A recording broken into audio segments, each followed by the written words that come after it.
বাঙালিদের দুর্গাপুজো মানে ঘরবাড়ি পরিষ্কার করা মহালয়ার আগে। তো আমিও সেই কাজে লেগে পড়লাম। সবার প্রথমে জানালা পরিষ্কার করতে চলে এসেছি বন্ধুরা। অনেক কাজ করেছি জানো তো, অনেক টায়ার্ড, অনেকটা ২ দিন ধরে চলছেই। তো যাই হোক, ফ্যান-ট্যানগুলো আগের দিন অর্পণবাবু পরিষ্কার করে দিয়েছে, বাঙ্কার-টাঙ্কারগুলো পরিষ্কার করেছে।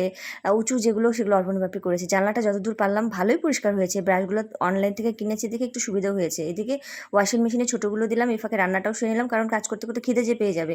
বাটা মাছ দিয়ে ২টো আইটেম করলাম, মানে পোনা মাছ দিয়ে।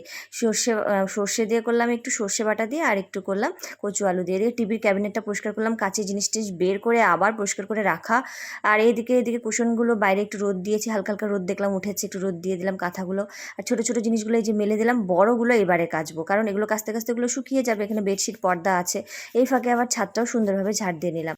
নিচে রান্নাবান্না সেরে ঘরের ঝুলঝুল পরিষ্কার করে ঘরঠর মুছে তারপরে এসছি ওপরে এসে যে বড়গুলো কেচে মেলে দিয়ে এবার স্নান করবো। এই যে আমাকে একটু দেখে নাও।